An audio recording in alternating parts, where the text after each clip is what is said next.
Ce matin, l'apôtre Vanitou nous a dressé le tableau. Qui se rappelle de ce que l'apôtre Vanitou nous a dit ce matin? Il a parlé de quoi? Il a parlé du contexte. Et il est important de comprendre le contexte dans lequel nous sommes. Il a parlé de guerre, il a parlé de chaos, il a parlé d'intelligence artificielle.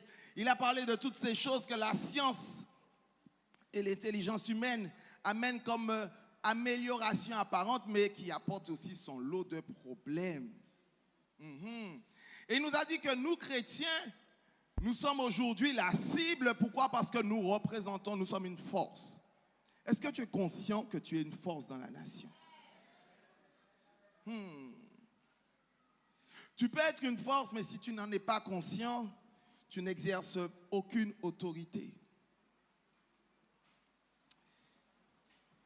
Et il nous a parlé effectivement de revêtir le vêtement de lumière. Et cet après-midi, à partir de cet après-midi, nous allons voir les différentes composantes de l'armure du chrétien que Paul a recommandé aux Éphésiens. Et concernant cette armure, qu'est-ce qu'il nous a dit concernant cette armure? Il faut la prendre, il faut la mettre maintenant, pas demain. J'ai l'impression qu'il n'y a qu'une seule personne qui était là ce matin. Je bénis Dieu pour toi, mon frère. Au moins, tu as écouté. Il a dit qu'il fallait prendre l'armure. Non, je n'ai pas entendu. Il voulait prendre l'armure. Ok, pas demain. Il a parlé de voie active. Ça veut dire que la prendre, mais il ne faut pas attendre que quelqu'un te mette l'armure. Non, c'est ta responsabilité. Et c'est un commandement. Et c'est une armure non pas pour combattre ton frère, ta soeur, mais c'est pour combattre l'ennemi commun qui est notre adversaire, le diable. Et je profite de cette parenthèse. Souvent, les gens nous disent, oui, tu parles de Dieu, mais il y en a qui, au nom de Dieu, justement, sont partis en croisade, ont colonisé, etc. Ils ont tué. Non, on ne parle pas du même Dieu. Excuse-moi, je ne sais pas quel Dieu ils ont servi, mais on ne parle pas du même Dieu. Parce que mon Dieu me dit, vous n'avez pas à lutter. Ah oui, vous n'avez pas à lutter contre la chair et le sang. On va trouver ça dans Éphésiens 6, verset. Nous, on va commencer à partir du verset 13. Vous n'avez pas à lutter contre la chair et le sang, mais contre toutes les dominations, les principautés, les esprits méchants. Et il dit au verset 13, c'est pourquoi prenez toutes les armes de Dieu afin de pouvoir. Prenez toutes les armes de Dieu afin de pouvoir. Aïe, aïe, aïe. Dans les mauvais jours. Est-ce que nous sommes déjà dans les mauvais jours? Et tenir ferme après avoir tout. Bon. Et il nous dit encore, tenez donc. Bon, ça a fait 2 fois qu'il a dit ça. Si il te dit, tiens ferme, c'est que ça va secouer. Vous savez, je bénis Dieu pour nos amis de la Guadeloupe qui sont là ce soir, enfin, avec nous tout le week-end. Il y en a certains qui sont venus en bateau. Et vous savez, il y a un certain canal qu'on commence à passer. Quand on te dit accroche-toi, c'est que ça va secouer. Bon, si Paul te dit tenez ferme, tenez ferme après avoir tout surmonté. Pas au début, après avoir tout surmonté. Tenez donc ferme, ça veut dire que ça va secouer. Donc tu ne dois pas être surpris aujourd'hui si ça s'agite autour de toi. Tu ne dois pas être surpris. Mais aujourd'hui, tu es équipé, si du moins tu as saisi cette armure. Et il commence par une première chose, ayez à vos reins la vérité pour ceinture. Et j'imaginais en fait compte, Paul, en prison, face au problème comme l'apôtre nous a dit ce matin, qui lui est remonté concernant le problème que vivaient les Éphésiens. Peut-être qu'il se demandait, mais qu'est-ce que je peux faire? Qu'est-ce que je peux leur donner comme encouragement? Comment je peux les aider? Et j'imagine qu'il voyait à longueur de journée les soldats allant, venant dans la prison. Et puis à un moment donné, ça c'est moi, je suis parti de mon imagination. À un moment donné, il s'est dit, oh, m'a gagné en révélation. Ah, il y a un truc. Il a observé le soldat romain et il a dit, mais le soldat, il s'habille, il s'équipe. Il ne vient pas de n'importe quelle manière pour exercer son métier. Parce qu'il sait où il va. Il ne va pas s'habiller de la même manière quand il va aller au marché que quand il va venir pour être en mission. Et il se dit, il faut que les chrétiens comprennent que lorsqu'ils vont en mission, dans la situation dans laquelle ils sont, il parlait peut-être aux Éphésiens, mais cela nous concerne encore aujourd'hui, il faut être équipé. L'apôtre a parlé de guerre et de bruit de guerre. Et en ce moment, en Ukraine, c'est la guerre.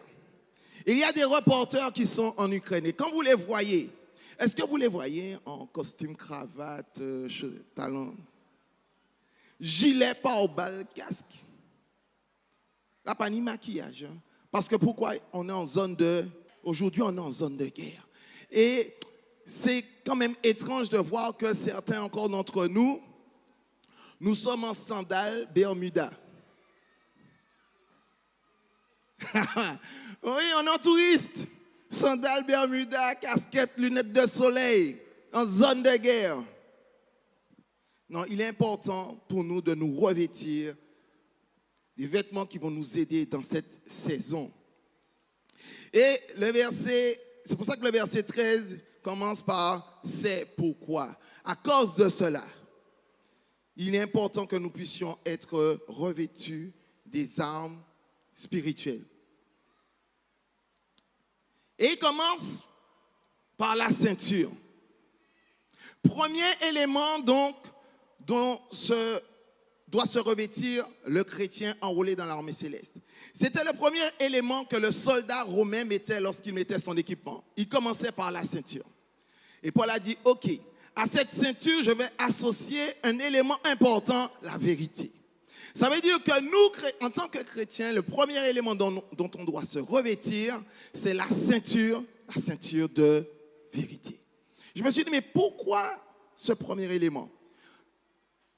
Nous, peut-être antillais, ça va nous parler à deux niveaux. Déjà, la ceinture,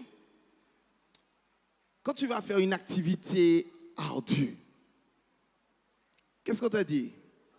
Amarrer un solide. Ça qui est chaud. Marrer un solide. Donc, ça veut dire que pour pouvoir lever des charges lourdes, pour faire face à une situation compliquée, il est important de ceindre ses reins de force. Donc, la première chose dont on doit s'équiper, c'est de la force du Saint-Esprit, la force également de la vérité. Mais également, pourquoi il prenait cette image? Parce que le soldat romain, la première chose qu'il mettait, c'était la ceinture. Pourquoi? Parce que c'est la ceinture qui tenait le reste de l'armure. S'il n'y avait pas la ceinture, il aurait pu mettre la cuirasse aurait bougé dans tous les sens. L'épée n'aurait pas eu un endroit où se mettre. Donc il fallait déjà mettre la ceinture, ensuite mettre la cuirasse, etc., etc. Donc on va dire que la ceinture, c'est la base. Et si on continue dans ce raisonnement-là, la base pour nous, pour être bâti aujourd'hui, c'est la ceinture de vérité. La vérité. Si tu veux bâtir quelque chose, tu dois commencer par une vérité. Il faut partir d'une vérité. Vous savez, beaucoup d'entre nous, nous passons à côté de notre vie, nous passons à côté de certaines choses parce que nous ne partons pas d'une vérité. On parle de choses que l'on pense être. Là, il ne s'agit pas de paraître, il s'agit d'être. Et pourquoi il nous faut nous revêtir de la ceinture de la vérité? La première chose que j'aimerais partager avec vous rapidement, c'est que la réalité n'est pas la vérité. La réalité n'est pas la vérité. C'est pour cela qu'il faut que tu puisses être équipé de la vérité. Parce que si tu regardes qu'à ta réalité, tu risques de passer à côté. Peut-être que ta réalité est que tu es né dans une famille modeste où ils n'ont pas pu faire beaucoup d'études, très peu d'éducation.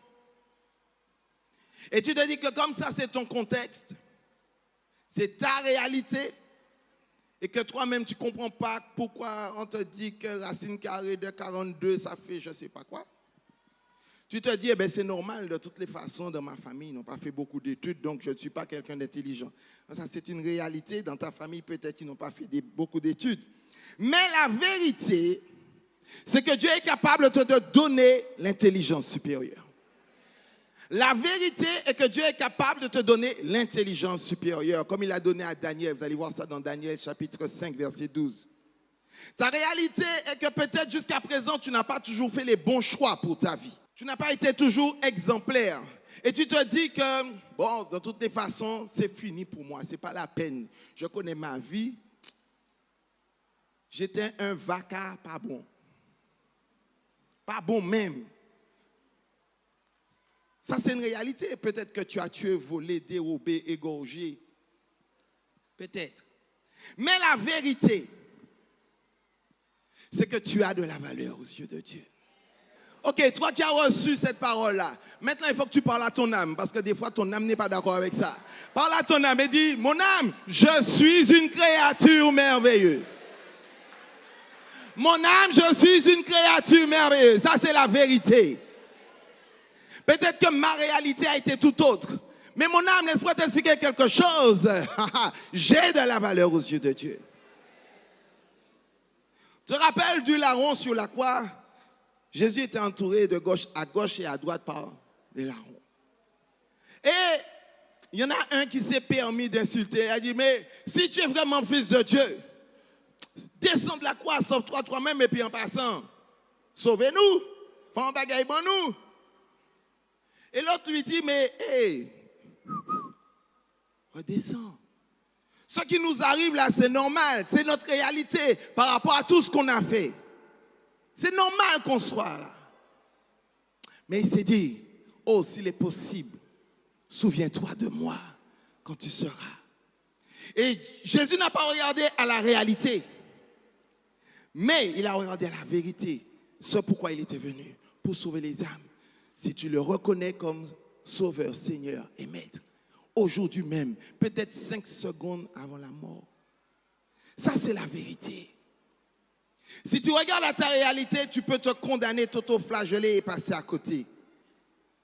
Si tu regardes encore ta réalité, tu vas dire, oui, mais aujourd'hui, je suis malade, j'ai eu un accident, je ne peux pas me déplacer. Peut-être que tu ne peux pas te déplacer, mais il te reste encore ta bouche, tu peux encore prier. Amen. Tu peux peut-être pas te déplacer, mais il te reste encore tes mains. Tu peux encore faire des décorations pour l'église. Tu peux appeler, envoyer un message d'encouragement. Donc, ce n'est pas parce qu'aujourd'hui, le médecin a déclaré qu'il a découvert un cancer, une tumeur, que ta vie s'arrête. C'est peut-être une réalité, mais ce n'est pas la vérité. Parce que la vérité de Dieu dit que je puis tout par celui qui me fortifie. Ah oui, je puis tout. Donc, tu es capable. Et peut-être qu'au moment où je suis en train de te parler, il y a des pensées qui veulent te faire douter, te faire te culpabiliser, te faisant croire que ce n'est pas la peine, c'est fini pour toi. De toutes les façons, tu sais très bien ce que tu as dit, pas même hier, hein. Peut-être ce midi, en sortant d'ici, alors que tu venais de dire Amen à la prédication. Il y a une pensée qui est peut-être passée dans ta tête parce que le frère a pris du temps pour déplacer sa voiture. J'ai fait des appels. Nous avons déposé vêtements de lumière. Déposé Bible en petit moment, nous avons réglé ça. Nous avons fait, nous avons depuis un moment, nous avons créé au Paravine. Et là, peut-être que tu es rongé par les remords, la culpabilité. Ça, c'est une réalité, ça s'est passé. Mais la vérité, c'est quoi? La Bible nous dit que si tu confesses de ta bouche tes péchés, il est fidèle et juste pour te les pardonner. Il n'y a donc plus aucune condamnation. Là où le diable veut te condamner, la vérité de Dieu dit que tu es libre. Si toutefois tu rentres dans le protocole justement pour pouvoir avoir droit à cette liberté. Alors, pourquoi se revêtir de la ceinture de vérité?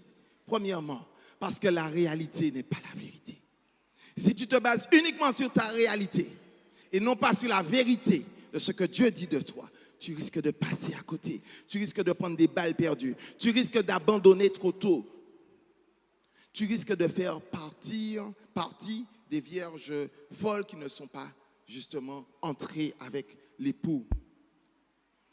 Deuxième chose que j'aimerais partager avec toi, c'est que la vérité nous préserve des mensonges du diable. Jusque-là, tu me diras, bon, ça va, c'est pas... Oui, c'est logique, élémentaire, mon cher Watson. OK. Qu'est-ce que Luc 21, verset 8 nous dit? Luc 21, verset 8 nous dit.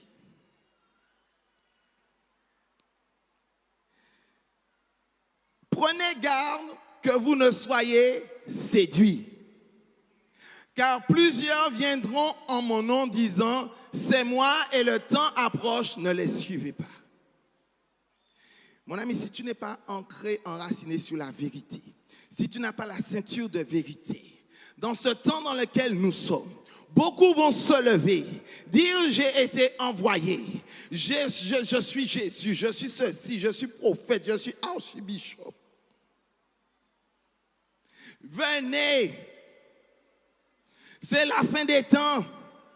On va se mettre dans un bunker, on va faire ceci, on va faire cela. Si tu n'as pas la vérité, car plusieurs viendront en mon nom disant, c'est moi et le temps approche. Et Jésus lui-même nous dit, prenez garde que vous ne soyez séduits.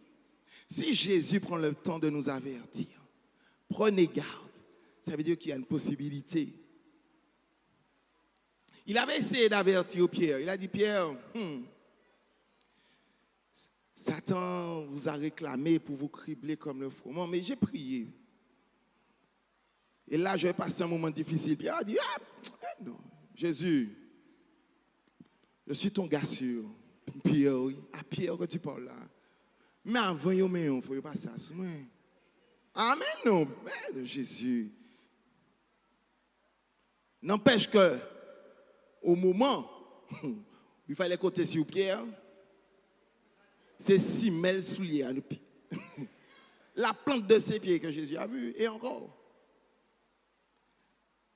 Pierre a renié Jésus 3 fois, et pourtant il avait été averti. Il a dit, avant que le coq ne chante, tu me renieras 3 fois. Il avait été averti. Aujourd'hui, nous sommes tentés de faire la même erreur. Jésus nous dit, prenez garde que vous ne soyez séduits. Les mensonges du diable. Dans 2 Timothée 4, verset 3, il nous dit, 2 Timothée 4, verset 3, il nous dit, car il viendra un temps où les hommes ne supporteront pas la saine doctrine, mais ayant la démangeaison. Aïe, aïe, aïe, ça me gratte. Il faut m'entendre en parole. Jésus, non, là, il parle de sanctification, il parle de repentance, il parle de jeûne, de prière. Oh, c'est pas alléchant, ça. Il parle de faire un rassemblement pendant 2 jours, des petits jours congé mani. C'est là que j'aurais pu aller à la plage. Ah, ce message-là, ça ne me plaît pas. J'ai besoin de messages qui va dans mon sens. Qui me dit, ça va, tempo, ne te fatigue pas trop. Le Seigneur n'a pas demandé ça. Profite. Ou pas ça pour demain. Car il viendra un temps où les hommes ne supporteront pas la saine doctrine, mais ayant la démangeaison d'entendre des choses agréables, ils se donneront une foule de docteurs selon leur propre désir. Apôtre Vanitou, tu penses que je peux exercer dans tel ministère? Écoute mon frère, je comprends ton désir, il te faudra passer par un temps de formation. Ah, l'apôtre n'a pas encore reconnu qui je suis. Il ne l'a pas encore vu. Apôtre Maryse, j'ai reçu une prophétie et je pense que cette prophétie-là, elle est claire. Je pense que tu devrais me nommer comme prophète. D'accord. Soumets tes prophéties à tel prophète déjà bien reconnu. Pourquoi je devrais soumettre? Mais moi aussi, j'ai le Saint-Esprit. Bon, apôtre Maryse n'a pas reconnu. Je vais chercher une église où on va me reconnaître. Ayant la démangeaison d'entendre, ah ouais, toi tu vois, ah ouais, toi quand tu prêches, ah ouais, toi, entendre des choses agréables. Ils se donneront une foule de docteurs. Ayant la démangeaison d'entendre des choses agréables. Aujourd'hui, la société veut faire passer un message, comme l'apôtre nous disait ce matin, où tu peux choisir ton genre. Mais il y a un tel matraquage qu'à un moment donné, frères et sœurs, prenons garde que nous soyons séduits. Que certains d'entre nous ne commencent à se dire, mais oui, mais au fait, pourquoi on ne peut pas choisir? Moi, je me vois bien comme ça, pourquoi? Ayant la démangeaison d'entendre des choses agréables, ils se donneront une foule de docteurs selon leur propre désir. Et qu'est-ce qu'ils vont faire? Ils détourneront l'oreille de la vérité va te préserver des mensonges du diable. Et ils se tourneront vers les femmes. Mais toi, sois sobre en toutes choses. Supporte, bagaille là, nous pas maintenant. Supporte les souffrances. Aïe. Tu vois, c'est ça, mais c'est ça, m'a dit. Moi, je n'ai pas envie d'entendre souffrance. Moi, j'ai envie d'entendre bénédiction. Moi, j'ai envie d'entendre faya.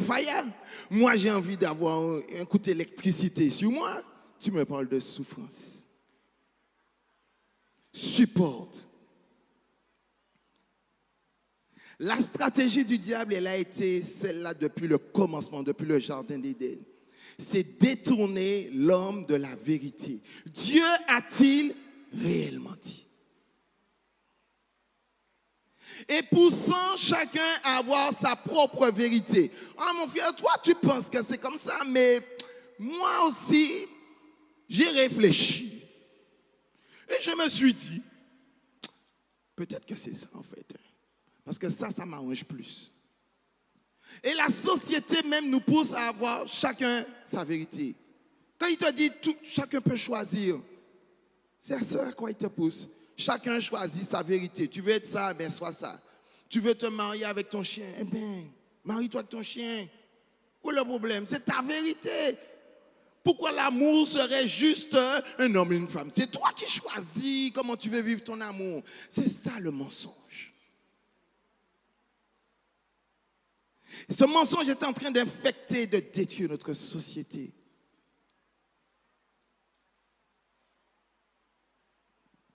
Chacun a le droit de choisir sa vérité.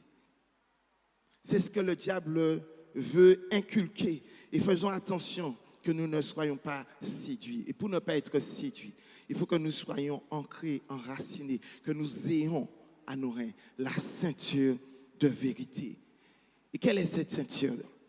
Jésus a dit, je suis le chemin, la vérité et la vie. Il n'y a pas chacun à sa vérité. Jésus a dit, je suis le chemin, la vérité et la vie. Il n'a pas dit, je suis un chemin. Il n'a pas dit, je suis une vérité. Et peut-être que tu auras la vie. Il a dit, je suis le chemin, la vérité et la vie. Autrement dit, si tu me reconnais comme étant le chemin qui t'emmène au ciel, qui te réconcilie avec ton Père, tu dois te ceindre de la vérité que je suis. Tu dois te revêtir de ce manteau de lumière. Tu dois te revêtir de Christ. Tu dois te revêtir de la vérité. Tu dois baser ta doctrine sur la vérité qui est Jésus-Christ. Et ainsi tu auras la vie éternelle. Il n'y a pas 36 000 vérités. Il est la vérité. Et nous devons donc ceindre nos reins de cette vérité. Et troisième point que je voudrais partager avec vous pour terminer. Pourquoi il est important que notre vie soit basée sur la vérité? C'est cette fondation-là. Tout part d'une vérité. On a vu que c'était important pour ne pas confondre réalité avec vérité. On a vu que c'était important parce que la vérité nous préserve du mensonge. Mais la vérité également, elle nous sanctifie. La vérité, c'est elle qui nous sanctifie. Si nous voulons être l'épouse que Christ revient chercher, celle qui s'est mise à part. Tu sais, tu peux faire multiplier les jeûnes, tu peux multiplier les œuvres. Si tu n'es pas aligné à ce que Dieu attend de toi, si tu n'es pas aligné à la vérité, tout ça ce serait inutile. C'est moi, je peux très bien me dire, Joël, tu sais une chose, tu es le plus beau gars de la terre. Je peux me dire, ah ouais, franchement, tu es bien bâti, tablette de chocolat. Pourquoi tu ris? Si tu ris, c'est que tu es en train de te dire, ah, ça c'est ta vérité, mon frère. Hein? Quand je vais devant le miroir et que je déboutonne la chemise, j'ai beau me dire tablette de chocolat, le miroir là a dit, ah, c'est bol chocolat. C'est un bol chocolat, c'est pas tablette chocolat.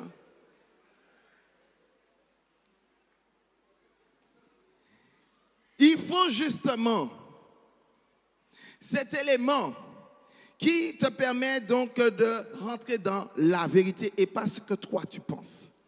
Qui te permet de te mettre à part. Pas parce que tu es tout le temps à l'église, pas parce que tu es le plus grand jeûneur de la terre, pas parce que c'est toi qui prêches le mieux, pas parce que c'est toi qui joues le mieux au piano.